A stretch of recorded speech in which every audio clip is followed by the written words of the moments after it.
إن الحمد لله نحمده ونستعينه ونستغفره ونؤمن به ونتوكل عليه ونعوذ بالله من شرور أنفسنا ومن سيئات أعمالنا من يهده الله فلا مضل له ومن يضلل فلا هادي له وأشهد أن لا إله إلا الله وحده لا شريك له وأشهد أن محمدًا عبده ورسوله يا أيها الذين آمنوا اتقوا الله حق تقاته ولا تموتن إلا وأنتم مسلمون يا أيها الناس اتقوا ربكم الذي خلقكم من نفس واحدة وخلق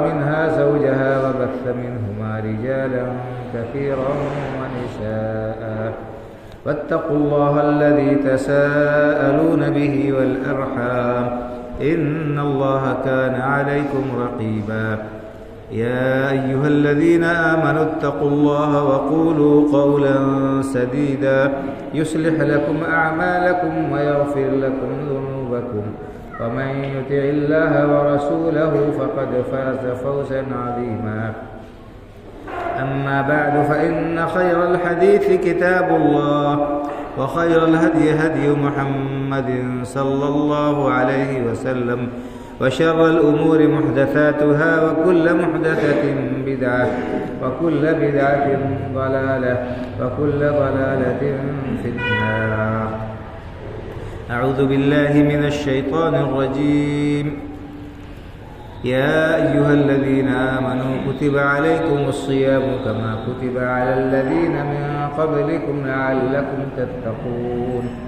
أياما معدودات وقال النبي صلى الله عليه وسلم من لم يدع قول الزور والعمل به والجهل فليس لله حاجة في أن يدع طعامه وشرابه أو كما قال صلى الله عليه وسلم رب اشرح لي صدري ويسر لي أمري واحلل عقدة من لساني يفقه قولي سبحانك لا علم لنا إلا ما علمتنا إنك أنت العليم الحكيم اللہ وحدہ لا شریک کی حمد و ثنا اور رسول اکرم صلی اللہ علیہ وسلم پر الصلاۃ والسلام کے بعد دینی و ملی بھائیوں اور بزرگوں، رمضان کا مقدس مہینہ ہمارے سروں پر سایہ فگن ہوا اور بڑی ہی تیزی کے ساتھ گزرتا جا رہا ہے۔ ابھی گزشتہ جمعہ ہم انتظار کر رہے تھے کہ رمضان کا مہینہ آنے والا ہے، اور آج چھٹا روزہ مکمل ہونے والا ہے۔ اللہ رب العالمین نے قرآن کریم میں فرمایا ہے روزے کے سلسلے میں کہ ایام معدودات، یہ گنتی کے چند دن ہیں۔ تو انسان گنتا جا رہا ہے، آج ایک روزہ ہو گیا، آج دو روزہ ہو گیا، آج تین روزہ ہو گیا، اب اس کے بعد شروع ہو جائے گا کہ اب اتنا روزہ باقی رہ گیا۔ تو یہ ایام بڑی ہی تیزی کے ساتھ، بڑی سرعت کے ساتھ گزرتے جا رہے ہیں۔ ان دنوں کی اہمیت، ان کی فضیلت اور ان کے مقام و مرتبہ سے آپ حضرات بخوبی واقف ہیں۔ ہر سال یہ مہینہ آتا ہے ہمیں بھولا ہوا سبق یاد دلانے کے لیے اور ہمارے ایمان کی بیٹری کو چارج کرنے کے لیے کہ رمضان کے بعد آہستہ آہستہ انسان کی حرارت دینی، اس کی قوت ایمانی میں کمی واقع ہونے لگتی ہے۔ پھر یہ مہینہ آ جاتا ہے تاکہ ہمارے ایمان میں جو کچھ کمی آ گئی ہو، جو کچھ سستی اور کوتاہی آ گئی ہو، غفلت کا انسان جو شکار ہو گیا ہے، اس کوتاہی اور غفلت کے پردے کو چاک کر کے پھر سے آخرت کے لیے زاد راہ اور توشہ جمع کرنے کے لیے کمر بستہ ہو جائے۔ رمضان کا یہ مہینہ سال بھر کے بقیہ مہینوں بقیہ دنوں کے لیے ایک تربیت گاہ ہے کہ اس مہینے میں انسان اللہ رب العالمین کے احکام پر عمل پیرا ہونے کے لیے اپنے آپ کو تیار کرتا ہے۔ جیسے ٹریننگ ہوتی ہے کسی چیز کی، انسان اس میدان میں آگے بڑھتا ہے اور کوشش کرتا ہے۔ سلف صالحین رحمہم اللہ اس مہینے کا بڑی بے صبری کے ساتھ انتظار کرتے رہتے تھے اور اس مہینے کے لیے وہ پوری تیاری کیا کرتے تھے، لیکن ان کی تیاری اور ہماری تیاری میں بڑا فرق ہے۔ رمضان کی تیاری آج کا مسلمان بھی کرتا ہے، لیکن اس کی یہ تیاری بالعموم عام طور پر دنیاوی اعتبار سے ہوتی۔ انسان رمضان میں طرح طرح کے پکوان پکانے کی تیاری کرتا ہے۔ ہم اپنے دسترخوان کو قسم قسم کے ماکولات و مشروبات سے، کھانے پینے کی چیزوں سے سجاتے ہیں۔ ہم تیاری کرتے ہیں رمضان کے کہ اس میں کس طرح سے کیا کیا پکائیں گے اور کیا کیا کھائیں گے۔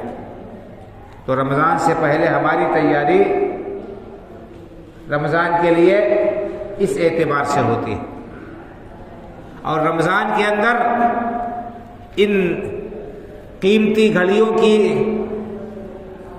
کو ہم کیسے صرف کرتے ہیں، یہ بھی ایک بہت ہی قابل غور اور افسوسناک صورتحال ہے۔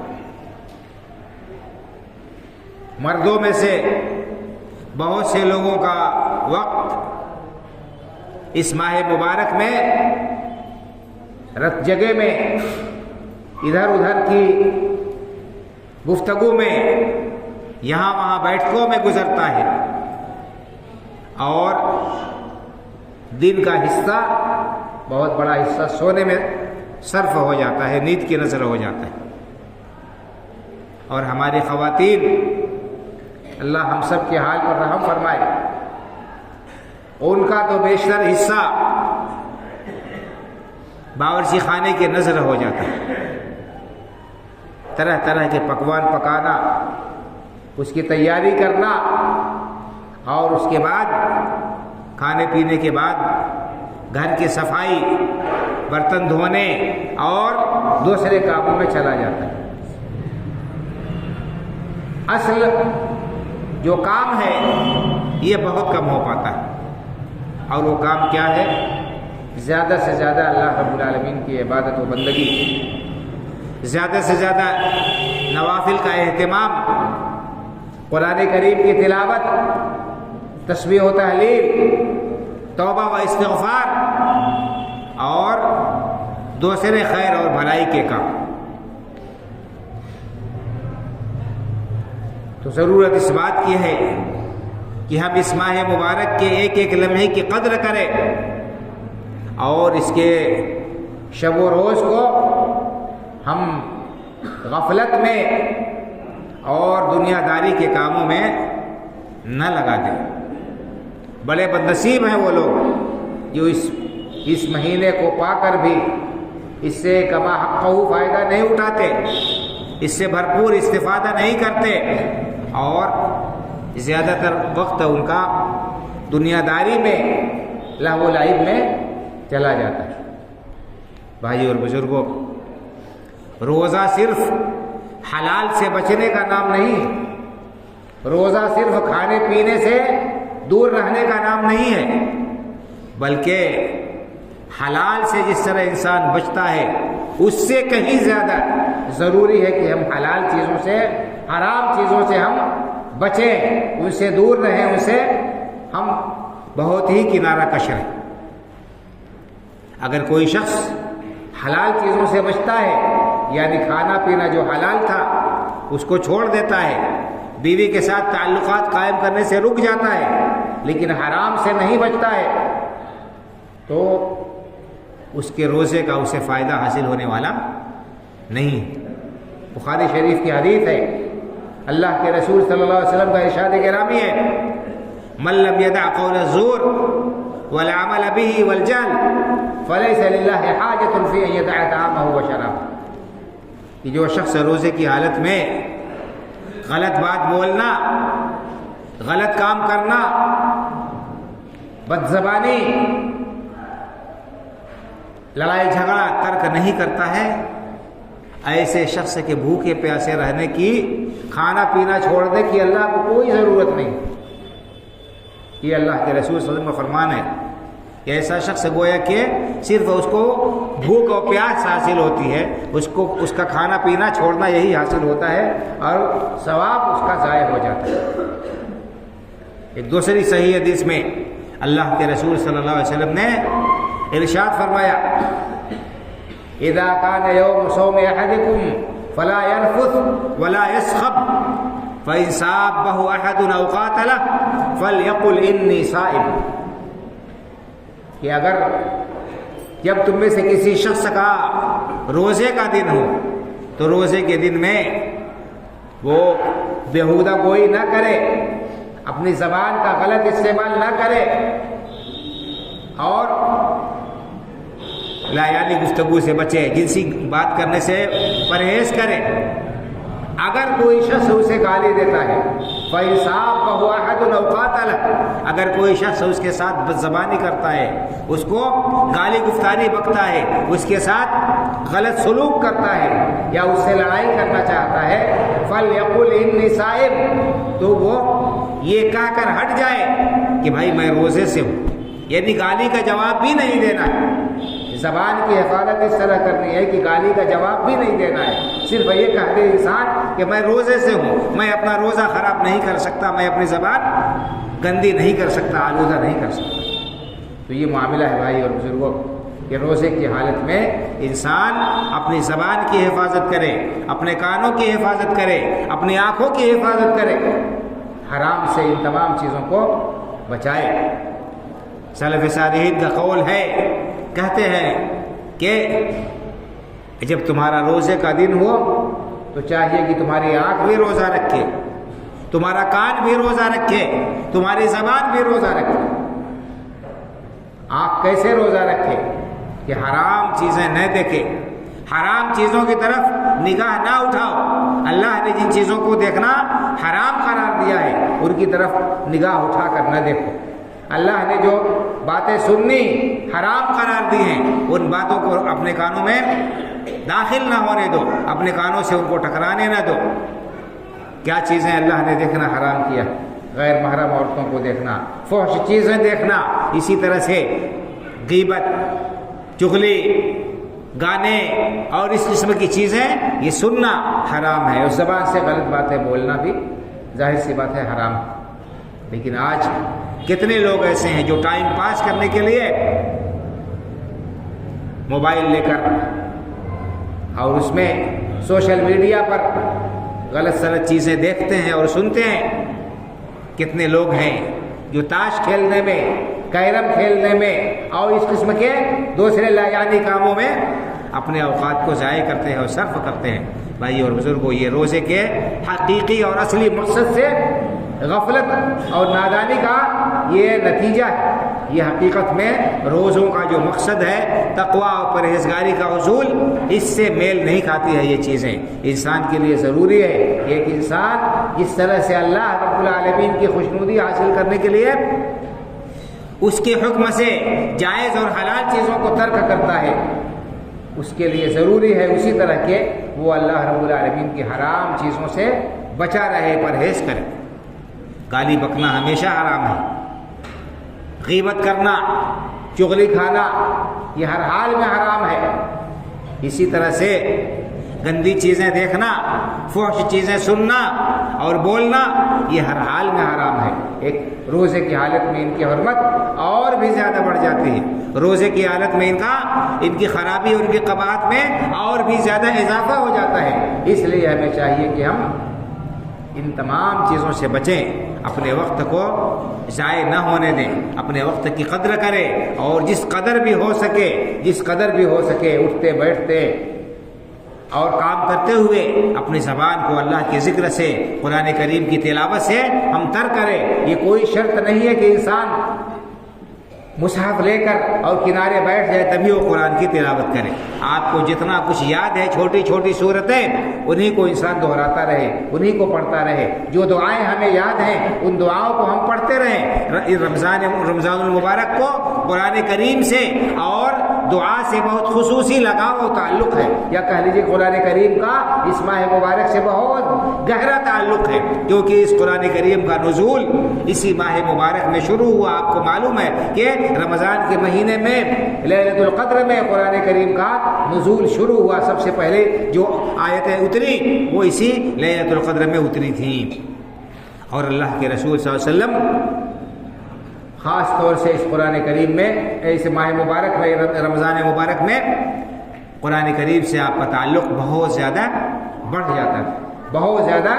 جاتا تھا. اور ہر رات حضرت جبریل علیہ السلام اللہ کے رسول صلی اللہ علیہ وسلم کی خدمت میں حاضر ہوتے تھے، آتے تھے، اور اللہ کے رسول صلی اللہ علیہ وسلم ان کے ساتھ قرآن کریم کا دور کیا کرتے تھے. قرآن کریم اللہ کے رسول صلی اللہ علیہ وسلم حضرت جبریل علیہ السلام کو سناتے تھے، ان کے اوپر پیش کرتے تھے. اور جس سال آپ کا انتقال ہوا اس سال آپ نے 2 بار پورا قرآن حضرت جبریل علیہ السلام کو سنایا تھا. تو اس قرآن کریم کا ماہ مبارک سے، رمضان المبارک سے بڑا گہرا تعلق ہے. ہمیں چاہیے کہ ہم اس مہینے میں خاص طور سے قرآن کریم کی تلاوت کا اہتمام کریں، اس کے لیے خصوصی طور پر وقت نکالیں اور اجر و ثواب کے مستحق ہوں. قرآن کریم کو پڑھنا بہت ہی بڑا کار ثواب ہے، اور اس پر انسان کو نیکی ملتی ہے.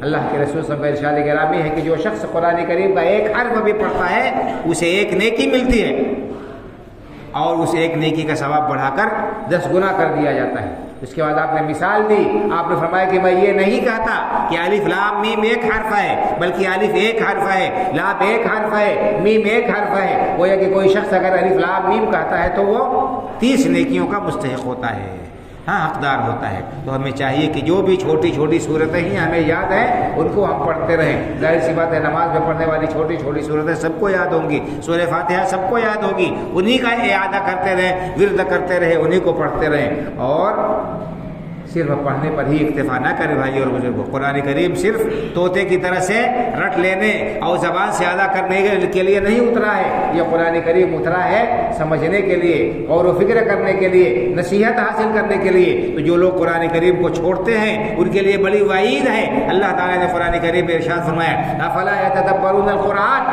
ام علی قلوب اقفالها. لوگ قرآن میں غور و فکر کیوں نہیں کرتے ہیں؟ قرآن سے نصیحت حاصل کرنے کی کوشش کیوں نہیں کرتے ہیں؟ کیا ان کے دلوں پر تالے پڑ گئے ہیں؟ کیا ان کے دلوں پر تالے پڑ گئے ہیں؟ اور اللہ نے فرمایا وَلَقَدْ يَسَّرْنَا الْقُرْآنَ لِلذِّكْرِ فَهَلْ مِن مُدَّكِرٍ. ہم نے قرآن کو نصیحت کے لیے آسان کر دیا ہے. کیا کوئی نصیحت حاصل کرنے والا ہے؟ کیا کوئی نصیحت حاصل کرنے والا ہے جو نصیحت حاصل کرے؟ اسی طرح سے اللہ رب العالمین نے فرمایا کتاب انزلناہ الیک مبارک لیدبروا آیاتہ ولیتذکر اولو الالباب. یہ ایک بابرکت کتاب ہے جو ہم نے اتاری ہے تاکہ لوگ اس کی آیتوں میں غور و فکر کریں، اس سے نصیحت حاصل کریں، اور عقل مند لوگ اس سے عبرت حاصل کریں. تو بھائی اور بزرگوں یہ قرآن کریم نصیحت کی کتاب ہے، عبرت کی کتاب ہے. اور یہ کتاب اس لیے اللہ تعالیٰ نے اتاری ہے کہ ہم اس سے عبرت اور نصیحت حاصل کریں، اپنے حالات کو درست کریں. قرآن کریم کا کیا مطالبہ ہے، کیا تقاضا ہے، اس مطالبے اس تقاضے کو ہم سمجھیں اور اس پر عمل پیرا ہوں. اسلام قرآن ہمیں کس چیز سے روکتا ہے، کن چیزوں سے باز رہنے کا حکم دیتا ہے، ان سے ہم باز آ جائیں. میرا یہ دعویٰ ہے بھائی اور بزرگوں کہ اگر ہم صرف سورہ فاتحہ کو اچھی طرح سے سمجھ لیں سورہ فاتحہ کو کے معنی اور مفہوم کو ہم سمجھ لیں اچھی طرح سے کہ ہم اس میں کیا کہہ رہے ہیں، اس میں اللہ رب العالمین سے ہم کیا اقرار کر رہے ہیں۔ نماز میں 5 ٹائم 17 رکعتیں فرض ہیں، ان 17 بار کم از کم انسان سورہ فاتحہ پڑھتا ہے، اللہ سے کیا وعدہ کرتا ہے۔ اگر صرف اسی وعدے کو سمجھ لے اور اس پر عمل پیرا ہو جائے تو اس کے ایمان اور اس کے عقیدے کی اصلاح ہو جائے گی۔ ہم سورہ فاتحہ پڑھتے ہیں نماز کی ہر رکعت میں، اس میں ہم یہ دعا یہ آیت کریمہ پڑھتے ہیں، ایاک نعبد و ایاک نستعین، اے پروردگار ہم تیری ہی عبادت کرتے ہیں اور تجھی سے مدد طلب کرتے ہیں۔ یہ ہم اللہ رب العالمین سے اقرار کرتے ہیں، اللہ ہم تیری ہی عبادت کرتے ہیں اور تجھی سے مدد طلب کرتے ہیں۔ لیکن اس اقرار کو کرنے کے بعد، زبان سے اس کا اقرار کرنے کے بعد ہم کس حد تک اس اقرار پر قائم ہیں، یہ سوچنے کی بات ہے۔ آج ہم کہتے ہیں کہ ہم تیری ہی عبادت کرتے ہیں، لیکن مسجد سے نکلنے کے بعد ہمارے ماتھے، ہماری یہ پیشانی کہاں کہاں ٹکراتی ہے، کہاں کہاں ذلیل ہوتی ہے، کس در پر جھکتی ہے، یہ بیان کرنے کی بات نہیں ہے۔ ہر انسان جس کے پاس آنکھ ہے، جس کے پاس میں دماغ ہے، وہ دیکھتا ہے کہ ایک آدمی مسجد سے نکلنے کے بعد اس آیت کریمہ کو پڑھنے کے بعد پھر وہ کہاں کہاں جاتا ہے اور کس کے سامنے عبادت کرتا ہے، اپنا ماتھا ٹیکتا ہے، اور کس کے نام پر جانور ذبح کرتا ہے، کس کے نام پر نظر و نیاز کرتا ہے، کس کے نام پر اور کیا کیا نہیں کرتا ہے، کس کے در کا طواف کرتا ہے۔ یہ سب کیا ہے؟ یہ صرف نادانی کی وجہ سے، اس آیت کریمہ کے معنی اور مفہوم کو نہ سمجھنے کی وجہ سے۔ وَإِيَّاكَ نَسْتَعِينُ، اے پروردگار ہم تجھی سے مدد طلب کرتے ہیں، مدد ہم تجھی سے طلب کرتے ہیں، ہم اقرار کرتے ہیں نماز میں، لیکن نماز مسجد کے اندر ہی ہم کیا کیا نعرے لگاتے ہیں، یا رسول اللہ المدد، یا شیخ عبد القادر جیلانی، شیخ اللہ، یا فلانے بابا، کسی کو کچھ کوئی کسی کو غریب نواز سمجھتے ہیں، کسی کو بندہ نواز سمجھتے ہیں، کسی کو اور کچھ رقم دے رکھا ہے۔ یہ سب صرف کیا ہے؟ اس سورہ فاتحہ کو اگر ہم صرف سمجھ لیں، اس کے معنی و مفہوم کو سمجھ لیں، تو ہمارے ایمان اور عقیدے کی یقیناً اصلاح ہو جائے گی، اور شرک کی آلائش و گندگی سے ہم یقیناً پاک ہو جائیں گے۔ تو یہ اس ماہ مبارک کو، اس قرآن کریم کو ہم اپنی زندگی کے لیے ایک نقطۂ آغاز بنائیں، یہاں سے ہم قرآن کریم کے پڑھنے کی طرف توجہ دیں، اور پڑھنے کے ساتھ ساتھ بھائی اور بزرگ اس کے معنی و مفہوم کو بھی سمجھنے کی کوشش کریں۔ بہت سارے سلف صالحین کا یہ کہنا ہے کہ قرآن کریم پورا پڑھ لینے اور ختم کر لینے سے بہتر یہ ہے کہ انسان قرآن کی چند آیتوں کو سمجھ کر پڑھے، ان کا کیا معنی اور مفہوم ہے، اس معنی اور مفہوم کو سمجھے اور ان کے تقاضوں کو پورا کرے۔ صحابہ کرام رضی اللہ تعالیٰ عنہ مجمعین کے بارے میں آتا ہے، کہتے ہیں صحابی کہ ہم اللہ کے رسول صلی اللہ علیہ وسلم سے قرآن کی 10 آیتیں پڑھتے تھے، تو جب تک ان کے اندر کیا مطالبہ ہے، اس کے اندر کیا اللہ نے تقاضا کیا ہے، اس کو اور کس بات کا حکم ہمیں دیا گیا ہے، اس کو نہیں سمجھ لیتے تھے، ہم آگے نہیں بڑھتے تھے۔ تو ہم علم اور عمل دونوں ساتھ میں سیکھتے تھے، قرآن جو سیکھتے تھے تو علم اور عمل دونوں ساتھ میں سیکھتے تھے۔ آج ہم اولاً تو یہ کہ قرآن ہم کو پڑھنے کی توفیق نہیں ملتی، سعادت نہیں ملتی ہے، پڑھتے بھی ہیں تو اس کو بے سوچے سمجھے طوطے کی طرح سے جو ہے پڑھ کر زبان سے ادا کر کے سمجھتے ہیں کہ ہم نے بہت بڑا کام کر لیا۔ یقیناً قرآن کی تلاوت باعث ثواب ہے، لیکن اصلی مقصد قرآن کریم کے نزول کا اللہ نے جو بیان فرمایا ہے وہ یہ ہے کہ ہم اس کو سمجھیں، اس کے تقاضوں کو پورا کریں، ان میں اللہ نے ہمیں کیا حکم دیا ہے اس کو جاننے کی کوشش کریں۔ صحابہ کرام رضی اللہ تعالیٰ عنہ مجمعین کو دیکھیے، اور اسلام سے پہلے کی ان کی جو زندگی تھی اس کو دیکھیے، اور اسلام لانے کے بعد ان کی جو صورتحال تھی اس کو دیکھیے، دونوں کے درمیان مقارنہ کیجیے، آپ کو پتہ چلے گا کہ ان کی دونوں زندگیوں میں بہت زیادہ فرق تھا۔ تو یہ فرق کہاں سے آیا بھائی اور بزرگوں؟ یہ اسی قرآن کریم کو سمجھنے اور اس پر عمل پیرا ہونے کی وجہ سے یہ فرق آیا کہ ان کی کایا پلٹ گئی، ان کی زندگیوں میں ایک انقلاب آ گیا، صالح انقلاب آ گیا، ان کی ساری غلط عادتیں، غلط اطوار اور جو معاشرے کے اندر غلط رسم و رواج تھے سب کا خاتمہ ہو گیا، اور اس کی جگہ ایک صالح معاشرہ تشکیل پا گیا، ایک بہترین معاشرہ وجود میں آ گیا، جہاں پر امن و امان تھا اور اطمینان تھا، جہاں پر ہر ایک کی جان و مال اور عزت و آبرو کی حفاظت تھی، جہاں پر ہر ایک کے حقوق کا پاس و لحاظ تھا، جہاں پر ایک اللہ رب العالمین کی عبادت و بندگی تھی۔ تو یہ رمضان المبارک کا مہینہ قرآن کریم سے تعلق کا مہینہ ہے. ہمیں چاہیے کہ ہم اس ماہ مبارک میں اس قرآن سے اپنے تعلق کو اس طرح استوار کریں کہ اس کو پڑھیں، سمجھیں، اس کے تقاضوں کے مطابق ہم عمل کریں. اسی طرح سے بھائی اور بزرگوں، اس ماہ مبارک میں ایک اور بہت اہم چیز ہے اور وہ ہے دعا. اللہ رب العالمین نے قرآن کریم میں جہاں پر روزوں کے احکام بیان کیے ہیں سورہ بقرہ کے اندر، وہاں پر دعا کا خصوصی طور پر تذکرہ کیا ہے. دعا کا خصوصی طور پر تذکرہ کیا ہے کہ وَإِذَا سَأَلَكَ عِبَادِي عَنِّي فَإِنِّي قَرِيبٌ أُجِيبُ دَعْوَةَ الدَّاعِ إِذَا دَعَانِ فَلْيَسْتَجِيبُوا لِي وَلْيُؤْمِنُوا بِي لَعَلَّهُمْ يَرْشُدُونَ. اے نبی کریم صلی اللہ علیہ وسلم، جب میرے بندے مجھ سے میرے بارے میں آپ سے پوچھیں تو آپ اسے بتا دیجئے کہ میں بندوں کے بہت قریب ہوں، اور جب کوئی مجھ سے دعا کرتا ہے تو میں اس کی دعا کو قبول کرتا ہوں. تو یہ علماء نے، مفسرین رحمہم اللہ نے اس سے یہ مسئلہ، یہ نقطہ مستنبط کیا ہے کہ روزے کی حالت میں خاص طور سے دعا کا بہت زیادہ اہتمام کرنا چاہیے. ہم بے بس ہیں، بے کس ہیں، مجبور و مقہور ہیں. اللہ رب العالمین کے بغیر اور اس کی مدد اور تعاون کے بغیر ہم بالکل بے دست و پا ہیں بھائی اور بزرگوں. اس لیے ہمیں چاہیے کہ روزے کی حالت میں دعا کا خصوصی طور پر اہتمام کریں. احادیث مبارکہ میں بھی اس روزے کی حالت میں دعا کرنے کی بڑی تاکید آئی ہے، اس کی بڑی فضیلت بیان کی گئی ہے. ایک حدیث میں اللہ کے رسول صلی اللہ علیہ وسلم نے ارشاد فرمایا کہ 3 طرح کے لوگ ہیں جن کی دعا رد نہیں ہوتی. اللہ رب العالمین ان کی دعا ضرور قبول کرتے ہیں. ان میں سے ایک روزے دار بھی ہے کہ روزے دار کی دعا جب بھی یعنی صبح سے لے کر شام تک روزے کی حالت میں کی گئی، روزے دار کی دعا رد نہیں ہوتی ہے. اس لیے ہمیں چاہیے کہ روزے کی حالت میں ہم کثرت سے دعا کریں. خاص طور سے افطار کے وقت دعا کا بہت زیادہ اہتمام کریں. اس کی الگ سے فضیلت آئی ہے کہ روزے دار کی دعا افطار کے وقت رد نہیں کی جاتی. ان للصائم عند فطره دعوة لا ترد. آپ نے فرمایا کہ روزے دار کی دعا افطار کے وقت رد نہیں ہوتی ہے. آج حالات کیسے ہیں ہم میں سے ہر شخص جانتا ہے، تو ہمارے لیے ضروری ہے کہ ہم اسباب بھی اختیار کریں اپنے حالات کو درست کرنے کے لیے. جو ضروری اسباب ہیں ان اسباب کو اختیار کریں، ساتھ ہی ساتھ اللہ رب العالمین سے اپنے تعلقات کو استوار کرے، مضبوط کرے، اللہ کی بارگاہ میں روئیں اور گڑ گڑائیں، اللہ رب العالمین سے اپنی تمام ضروریات کا سوال کریں، اور اپنے ساتھ ساتھ اپنے متعلقین، اپنے رشتہ داروں اور اسی طرح سے پوری امت کے لیے ہم دعا کریں. اللہ تعالیٰ امت کے حالات کو درست کر دے، اور جو دنیا بھر میں مسلمانوں کے اوپر ظلم و ستم کے جو پہاڑ توڑے جا رہے ہیں، طرح طرح کی آزمائشوں کا جو لوگ شکار ہیں، اللہ تعالیٰ ان سے سب کو اپنی پناہ اور حفاظت میں رکھے. ظالموں کو اللہ رب العالمین نیست و نابود کر دے. اللہ رب العالمین کے لیے کوئی چیز مشکل نہیں ہے بھائی اور بزرگوں. بڑے سے بڑا ظالم، بڑے سے بڑا سرکش اور بڑے سے بڑا جابر بھی اللہ رب العالمین کے ہاں اس کی کوئی حیثیت نہیں ہے. آپ تاریخ پڑھ لیجئے،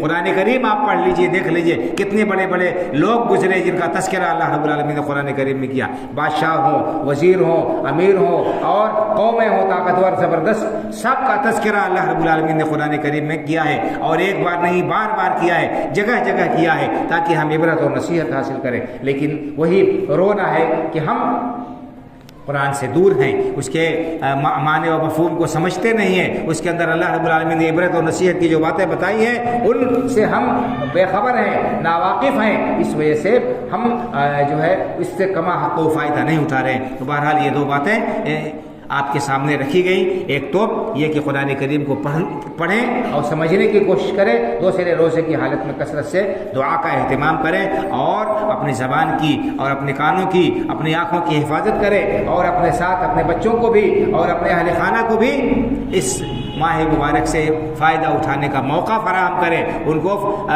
مصروف نہ کریں طرح طرح کے پکوانوں میں مبتلا کر کے، فرمائشیں کر کے کہ یہ بناؤ اور یہ بناؤ یہ بناؤ. عورتیں بھی اللہ رب العالمین کے ہاں جواب دہ ہیں، ان کو بھی حساب دینا ہے اور ان کو بھی ضرورت ہے اعمال کرنے کی. تو ہمیں گھر کا ماحول ایسا بنانا چاہیے کہ ایک روحانی ماحول ہو، اور سبھی لوگ اللہ رب العالمین سے اور اس کے دربار سے وابستہ رہیں، اور نمازوں کی پابندی کے ساتھ ساتھ دیگر جو نیکی کے کام ہیں وہ کام انجام دیتے رہے. اللہ رب العالمین اس ماہ مبارک کی ساعتوں سے پورے طور پر فائدہ اٹھانے کی توفیق عطا فرمائے. اللہ رب العالمین چھوٹی بڑی ہماری تمام عبادات کو شرف و قبولیت سے نوازے، اور اس پر ہمیں بہترین بدلہ دنیا اور آخرت میں عطا فرمائے.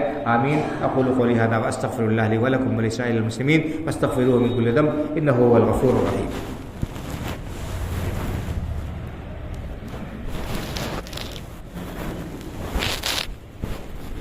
إن الحمد لله نحمده ونستعينه ونستغفره ونؤمن به ونتوكل عليه ونعوذ بالله من شرور أنفسنا ومن سيئات أعمالنا من يهده الله فلا مضل له ومن يضلل فلا هادي له وأشهد أن لا إله إلا الله وحده لا شريك له وأشهد أن محمدا عبده ورسوله إن الله وملائكته يصلون على النبي يا أيها الذين آمنوا صلوا عليه وسلموا تسليما اللهم صل على محمد وعلى آل محمد كما صليت على إبراهيم وعلى آل إبراهيم إنك حميد مجيد اللهم بارك على محمد وعلى آل محمد كما باركت على إبراهيم وعلى آل إبراهيم إنك حميد مجيد اللهم انصر من نصر دين محمد صلى الله عليه وسلم واجعلنا منهم واخذل من خذل دين محمد صلى الله عليه وسلم ولا تجعلنا منهم عباد الله رحمكم الله إن الله يأمر بالعدل والإحسان وإيتاء ذي القربى وينهى عن الفحشاء والمنكر والبغي يعظكم لعلكم تذكرون فاذكروا الله يذكركم وادعوه يستجب لكم ولذكر الله أكبر والله يعلم ما تصنعون